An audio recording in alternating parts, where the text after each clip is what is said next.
안녕하십니까. 느헤미야서를 강의하게 된 김은호 교수입니다. 저는 한국성서대학교에서 구약학을 담당하고 있고요. 또 대학교에서 목회를 했던 것이 경험이 되어 오늘 여러분 앞에 쓰게 되었습니다. 제가 담당하는 이번 강의는 느헤미야서에서 특별히 구약의 마지막 책임입니다. 구약의 마지막 하나님의 계시에 완성된 그 글로서의 느헤미야서가 어떤 의미가 있고 또 그것이 오늘 우리들에게 이 시대를 사는 저희들에게 어떤 또한 교훈적 과제를 갖게 되는지 우리가 9번에 걸쳐서 우리가 이 강의를 완성해 보고자 합니다. 오늘 첫 번째 시작으로서 느헤미야서를 한마디로 말한다면 뭘까? 대개 보면 이제 성벽을 다시 세웠다라고 얘기하지만 실은 성벽이 아니라 그것은 예루살렘 성입니다. 현대적 말로 얘기한다면 도시죠. 그래서 하나님의 거룩한 도시를 재건했다라고 하는 말이죠. 그래서 나는 오늘 이것을 무너진 도시를 재건하다라고 하는 부제적 표현을 가지고 여러분들과 느헤미야서를 강의하려고 합니다.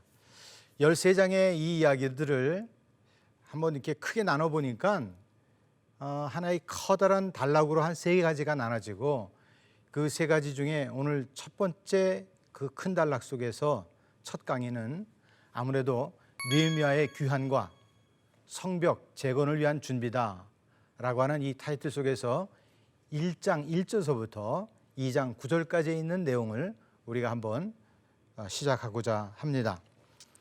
특별히 오늘 우리의 그 수업을 통하여 우리가 강의를 통해서 얻고자 하는 하나의 포인트가 있습니다. 그것은 성벽 재건은 어떤 계기로 그것이 시작되었을까라고 하는 것입니다. 또 하나의 우리의 그 문제와 또한 관심은 이 재건을 그 느헤미야라고 하는 사람이 어떻게 리더십을 통하여 이것을 완성했을까라고 하는 이 두 번째 포인트가 오늘 이 강의를 끌고 가는 하나의 과정이라고 생각이 듭니다. 오늘 느헤미야의 서론격으로 느헤미야서가 갖고 있는 역사적 배경이 우리에게 필요합니다.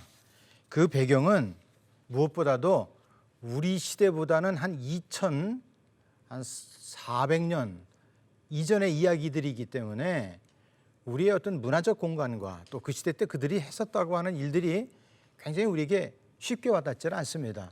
그래서 우리는 이 강의를 통해서 일단 역사적 배경에 대한 이해를 먼저 갖고자 합니다. 성경을 피면 말이 이렇게 시작하죠. 하가야의 아들 느헤미야의 말이라. 그러면서 아닥사스다 왕 제20년, 우리는 여기서 이 이름에 대하여 생소하고 그 다음에 여기에 기슬르월이라고 하는 어떤 그들의 옛날 원력 표기가 또한 우리에게 굉장히 궁금합니다. 또 한 가지는 수산궁이라고 하는 데입니다. 여기가 도대체 어디 있고 언제 이야기고 무슨 이야기를 담기 위하여 이 서론적인 이야기로 이렇게 생소한 낱말들이 우리들에게 어필되었을까요? 그래서 우리는 고대 이야기를 잠깐 우리가 이해해야 될 것 같습니다. 그것은 이 느헤미야가 살던 그 시대의 이 수산궁이라고 하는 데는 페르시아가 통치했었던 그러한 도시입니다. 페르시아, 지금의 이란을 얘기하죠. 그 이란이라고 하는 나라는 옛날 티그리스 강과 유프라테스 강이 만나는 그 페르시아만 어귀에 살고 있었던 그런 지역의 하나의 제국인데 이 제국이 4세기부터 시작해가지고 하나의 그 제국의 영향력이 어디까지 미쳤느냐면 지금의 아프리카의 이집트와 그리고 지금의 터키 지방과 더 나가서는 그리스의 지방에 이르기까지 그의 영역들을 확장해 나가고 있었던 시간들이 있었습니다. 바로 그때의 이 배경을 갖고 있었고 또 한 가지 여기서 우리가 이 나라를 이해하는 하나의 전설적인 이야기지만 이 페르시아의 시작은 다분히 바벨론이 멸망하면서 생겨지게 됐는데 이때 이 바벨론의 멸망이 그때 그 왕이 너무나 그가 좋아했던 주신 즉 그 민족의 대표되는 신을 섬기지 아니하고 천체에 너무나 빠져가지고 그만 자기들의 그 민족의 주신을 잃어버려요. 마르둑이라고 하는 신을. 그럴 때 민족에서 술렁이는 어떤 그러한 민심의 사태가 일어나기 시작합니다. 그때 바로 이 페르시아 지방에 살고 있었던 왕이 내가 마르둑의 사신으로 왔다라고 하니까 바벨론 사람들이 이 사람들을 쉽게 영입하면서 바벨론이 붕괴되어지고 페르시아라는 나라가 세워지게 됩니다.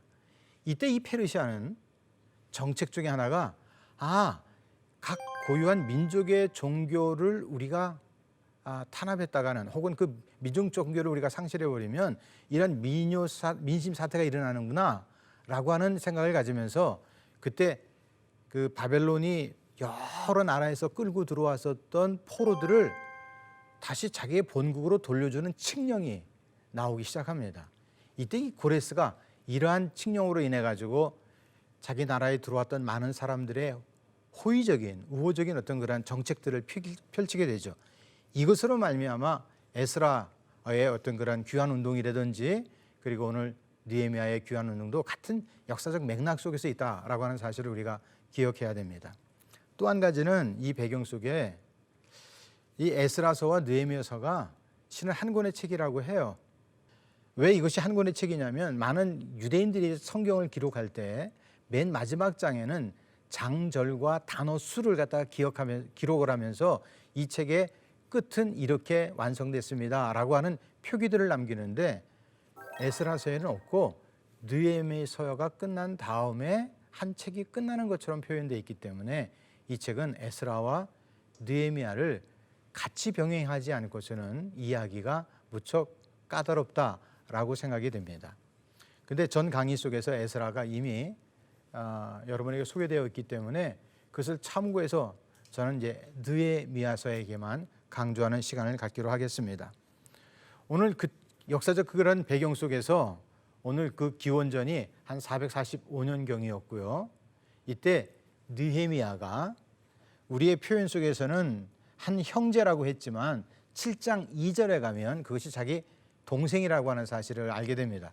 그러니까 아마 이게 동생이 예루살렘을 아마 그 에스라와 더불어 그 시대 때 아마 방문했다가 돌아와 가지고 그 환경을 보도하는 내용 속에서 그만 그가 깊은 절망에 빠진 거예요. 그래서 그때 예루살렘의 형편을 듣고는 그만 느헤미야가 금식 기도에 들어간다는 배경으로 이 본문이 시작되는 것을 알 수가 있습니다. 이런 배경이 조금 이것을 7장에 가서도 다시 나와야 되는 이야기이지만 잠깐 여러분에게 앞에서 서두에서 얘기하면 아까 에스라와 느헤미야의 이야기가 한 권의 책으로 되어 있다는 것은 이렇게 1차, 2차, 3차라고 하는 이런 귀환의 그런 배경들을 갖고 있고 이 포로로 끌려갔던 그 사람들이 이렇게 귀환됐다고 하는 것은 일찍이 에레미야나 이사야가 얘기했었던 그 예언의 성취의 과정으로 보고 있기 때문에 이 책은 그들의 민족이 멸망한 후에 자기 민족이 다시 재건하게 되어지는 그 결국 그 동기가 하나님의 그 언약에 있었고 그 언약의 성취가 이러한 역사적 과정들을 통하여 일어났다라고 하는 어떤 하나의 표라고 얘기할 수도 있습니다. 1차적인 에스라의 시대 때와 2차적인 에스라 시대 때가 그 간격이 되게 보면 538년에서 458년이었습니다. 그리고 여기서 다시 시간들이 잠깐 지나가 가지고 요 텀을 보면 그렇게 오랜 세월이 지나지 않은 가운데 아마 자연스럽게 포로로 끌려가 있었던 바벨론 그 페르시아에 있는 많은 사람들이 옮겨 다녔다고 생각이 되죠. 아마 그러면서 그 자기의 고국에 대한 이해들을 많이 들었는데 바로 그것이 일명 우리가 디아스포라라고 하는 어떤 유대인들의 그런 배경적인 이야기입니다. 이때 우리가 얘기하려고 하는 그 느헤미야의 이야기는 이러한 에스라의 같은 맥락 속에서 일어나고 있고 그 맥락 가운데 여기가 성전에 대한 것이었다면 여기는 도시예요. 그래서 이 사람은 학사와 같은 사람이었고 그것은 어떤 하나님의 율법에 대해서 누구보다도 더 탁월했던 사람이었다면 오늘 느헤미야는 행정가였던 것 같아요. 왜? 그래야만이 그가 도시를 갖다가 재건하는데 유익한 기능적인 일들이 될 수 있기 때문에 그렇다고 볼 수가 있겠습니다. 자, 이런 배경 속에서 오늘 우리는 이렇게 예루살렘으로 갔다가 돌아온 사람에 대한 이해로부터 거기에 대한 예루살렘에 대한 이해를 듣습니다. 근데 그때 나오는 그 표현들이 재밌어요. 여기에 뭐라고 얘기하냐면 예루살렘들의 형편을 물은즉, 그때 이제 동생이 대답을 하는 거죠. 그 지방 거기에는 환난을 당하고 능력을 받으며 성은 허물어졌고 성문은 불탔다. 지금 이 표현되는 양식들을 보면 이 단어들이 하나같이 얼마나 피폐해진 예루살렘, 즉 하나님의 거하던 장소, 그들이 그렇게 염원했었던 이 세상 속에 가장 거룩한 장소가 예루살렘이라고 생각하고 있었는데, 그 예루살렘이 이런 환난을 당하고 능욕을 당했다는 얘기를 듣고 또 성문들은 불타고 도시는 다 부셔졌다는 이 이야기 속에 그만 깊은 절망 속에 빠지는 배경을 앞에 두고 있습니다.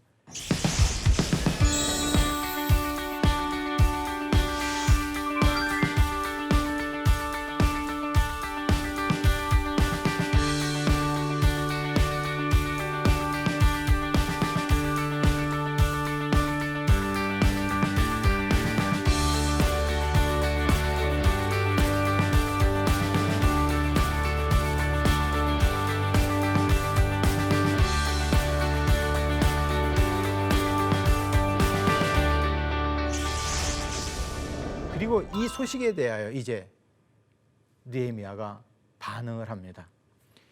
이 반응은 무엇보다도 4절서부터 시작되어지는데 수일 동안 그는 슬퍼하며 하늘의 하나님 앞에 금식하며 기도했다라는 것입니다. 하늘의 하나님, 그동안 이게 하늘의 하나님이라는 표현 자체가 굉장히 친숙한 팔레스타인 안에서 사용했었던 내용이라기보다는 이게 전 유니버셜리즘적인 어떤 그런 범세계적인 그런 표현으로서 하늘의 하나님이라고 하는 이 용어들이 등장하는 색다른 하나의 문학적 표현들을 우리가 볼 수가 있습니다. 특별히 그는 이 슬퍼하는 가운데 멈추지 않고 그가 기도하는 것을 오늘 우리들에게 보여주고 있습니다. 특별히 사건마다 그는 기도의 사람이었다고 하는 것들을 곳곳에서 얘기해 주고 있는 것을 볼 때 그가 하나님의 도시를 완성했었던 어떤 그 배경 속에는 그의 영성이라 그럴까요?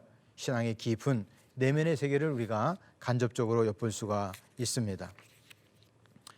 오늘 이러한 환경 속에서 그가 슬퍼하며 하나님 앞에 간구하는 이 기도의 내용들을 보니까 5절서부터 11절이 우리가 표현하면 이렇게 얘기할 수 있을 것 같아요. 간구하는 얘기와 다시 기원하는 얘기로 어떤 짝을 이루고 있고요. 죄를 고백하는 것과 또 구속을 고백하는 이러한 고백이라고 하는 것을 통해 가지고 그 중심에는 언약에 근거한 귀환을 하나님께 호소하는 기도의 내용을 담고 있습니다. 좀 더 이것을 디테일하게 본다면 이와 같이 우리가 얘기할 수 있습니다.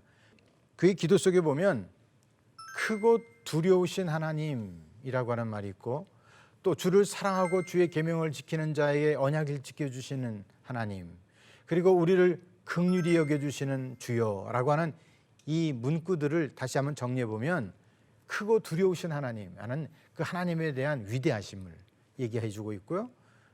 또 하나는 사랑하고 주의 계명을 지키는 자에게 언약을 지켜주시는 신실하신 하나님이에요. 그의 언약 앞에 신실하신 하나님, 그리고 우리를 우리의 행위로 보지 아니하시고 우리를 긍휼히 여기시는 자비로우신 하나님. 오늘 그의 기도의 대상인 여호와를 부르는 혹격 속에, 즉 하나님의 이름을 부를 때 그는 하나님을 적어도 이러한 인지 기능을 가지고 하나님 앞에 간구했다는 거예요. 오늘 우리의 기도 속에 우리가 우리 하나님의 아는 지식이 깊어질수록 하나님에 대한 부유한 지식이 우리의 믿음의 깊이와 넓이와 높이들을 더 풍요롭게 만들어주고 그것이 더 입체적인 하나님을 경험하는 시간들이 될 수 있습니다.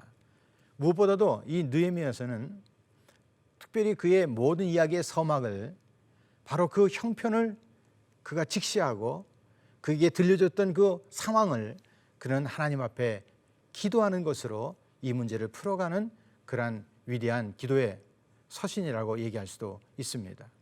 이와 같이 우리에게도 느헤미야의 기도처럼 하나님이 어떤 분이신가를 알고 그분의 이름 속에는 그분에 대한 속성을 우리가 내포하고 있는 것이기 때문에 바로 그럴 때 우리에게 찬양과 경배를 바르게 할 수 있다라고 말할 수 있겠습니다.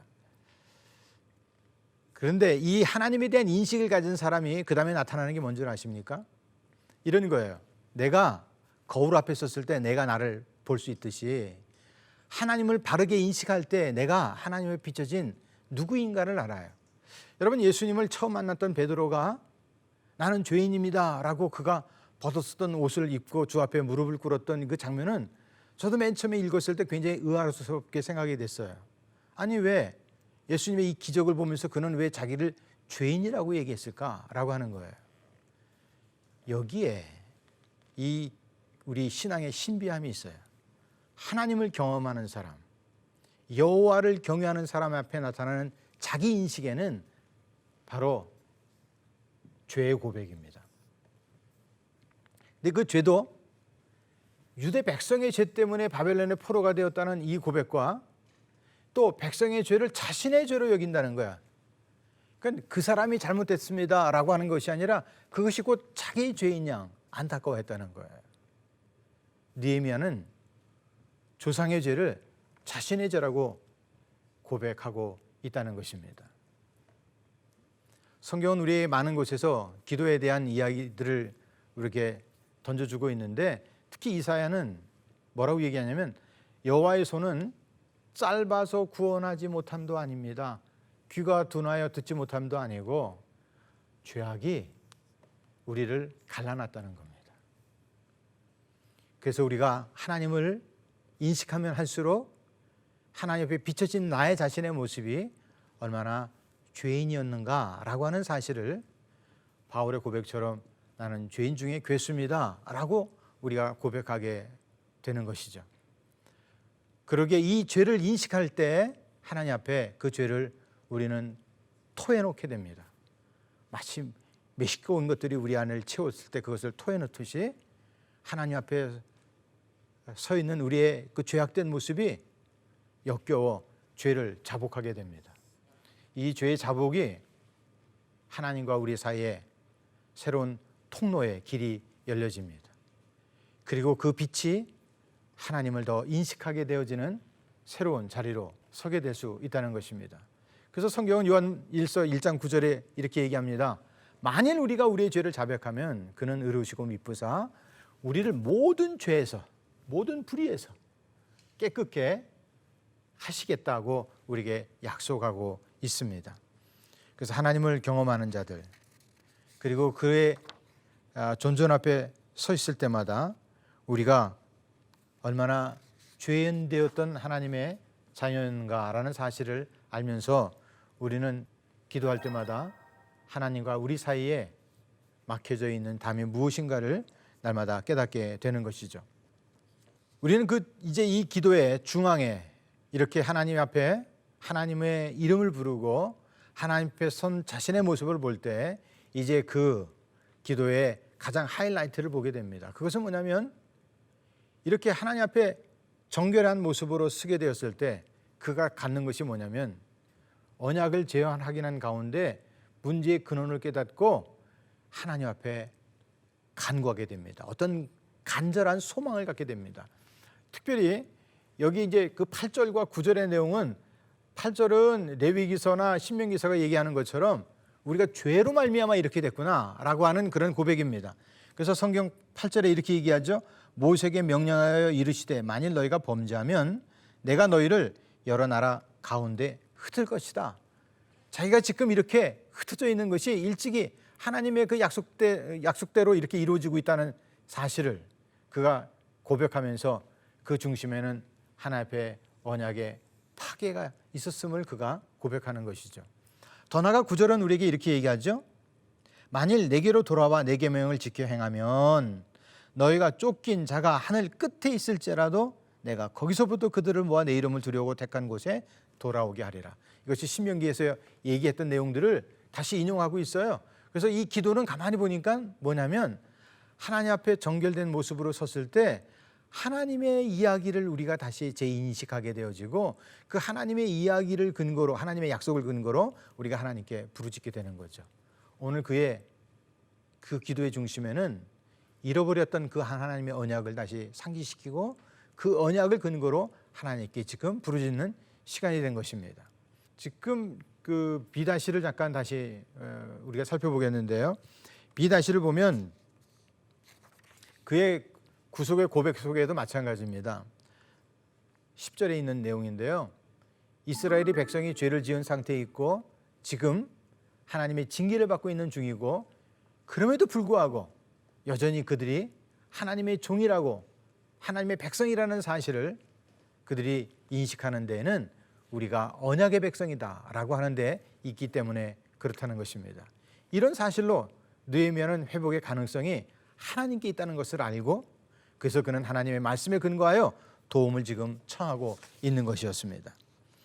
구속의 은혜를 입혀 달라는 것입니다. 그리고 또다시 마지막 우리 11절에 주여 구하오니 귀를 기울이소서라고 하는 이 간청의 소리 속에 다시 예레미야는 언약의 말씀에 근거하여 긍휼을 구하고 있습니다. 언약의 저주대로 징계를 받았지만 이제 다시 언약의 복을 누릴 수 있는 기회를 달라고 하나님께 간청하는 것입니다. 그 이유는 그 언약이 우리를 모든 불의로부터 다시 정결케 하는 하나님의 희망의 메시지가 되기 때문에 그런 것이었습니다. 그래서 이 기도의 이후에 2장은 응답이 어떻게 일어났는가라고 하는 이야기를 우리에게 소개해주고 있습니다. 그 기도의 응답은 재밌게도 왕과의 대화를 통하여 이루어지고 있는 것을 볼 수 있습니다. 왜 기도의 응답이 속히 일어나서 돌아갔다라는 이야기를 2장에서 기록하지 않고 그 내용의 중심에 보면 발단의 단계에서부터 시작해서 어떻게 그들이 돌아오게 되었는가라고 하는 이 과정 속에 기도가 왕 앞에 어떻게 상달되어지고 실제적으로 그 문제를 풀어갈 이 아닥사스 왕 앞에 어떻게 그가 이 느헤미야를 돕는 이야기로 이 응답이 귀결되어지는가라고 하는 것이 바로 2장의 이야기라고 말할 수가 있습니다. 그래서 2장 1절에서부터 9절은 지금 아까 1장 5절에서부터 간구했던 그 기도의 내용이 어떻게 성취되었는가라는 이야기를 우리에게 들려주고 있습니다. 이때 하나님은 무엇보다도 그 응답이 즉각적으로 일어난 것이 아니었다는 것을 알 수 있어요. 왜냐하면 그 기도의 시간들이 우리가 그 배경들을 보면 한 40여 한 2달에 가깝게 기도했다는 것을 알게 되고 그 기도의 응답 다음에 나타났던 왕과의 대화를 통하여 그 대화가 궁극적으로 느헤미야가 간구했던 기도를 실제적으로 도우시는 그런 하나님의 배후의 손길을 우리에게 보여주고 있는 것입니다. 오늘 우리는 서론 부분으로서 느헤미야의 시작을 이렇게 그 상황을 보고 상황 속에 엎드려 하나님께 간구하는 느헤미야의 이야기를 우리가 생각해 봤습니다. 우리의 이 느헤미야의 이야기 속에 여러분에게 남겨주고 싶은 이야기는 그가 이런 이 긴 1차와 또 혹은 2차의 그 과정들을 통하여 아마 그도 다시 이 길을 따라 그가 예루살렘으로 돌아가는 이야기가 다음 우리가 시간에 바로 이 기도의 응답을 통해서 그들이 어떻게 다시 고국으로 돌아가는 일이 되었고 그 과정 속에 어떤 성취들을 이루는가라고 하는 것을 우리가 보게 될 것입니다. 강의를 마무리하면서 오늘 우리가 우리의 삶에 적용할 것이 있다면 아마 두 가지로 여러분과 함께 생각해 보고 싶습니다. 무너진 민족에 대하여 연민하는 느헤미야 말입니다. 그래서 그것 때문에 그가 금식하고 그 긴 시간을 하나님 앞에 엎드려 그것이 성취되어지도록 그 언약을 붙잡고 간구했던 것처럼 우리도 민족의 어떤 재건들을 위하여 우리가 그런 연민하는 마음을 가지고 오늘도 기도하는 그런 하나님의 자녀들이 되어야 되겠다라고 하는 것입니다. 또 한 가지가 있다면 우리의 기도 속에 우리의 노력이 아니라 우리가 장시간 우리의 어떤 그런 열정 때문에 하나님이 우리의 기도를 들으시는 것이 아니라 언약에 대하여 신실하신 하나님이라는 사실을 기억하십시오. 일찍이 예언자들을 통하여 그들에게 회복을 약속했고 그들이 혹 범죄한 가운데 있다 할지라도 그것이 그곳에서 하나님을 향하여 그들이 하늘 끝에 있을지라도 내가 하나님을 향하여 그들이 그 계명을 지키기로 그들의 마음을 돌이킬 때 하나님은 내 이름을 두려고 한 그곳에 그들을 다시 돌아오게 하시겠다는 이 약속을 우리 하나님이 이루시는 것처럼 우리의 기도는 하나님의 긴 그 언약과 하나님의 그 약속에 근거하여 우리가 간구할 때 우리가 어떤 형편의 나락에 있다 할지라도 우리의 기도를 응답하시고 우리 가운데 역사하신다는 것입니다. 우리는 다음 주에 제2과로서 느헤미야의 귀환과 성벽 재건이 어떻게 성취되어지는가라고 하는 과정으로서 우리 다음 주 강의를 기대해 주시면 고맙겠습니다. 청취해 주셔서 감사합니다.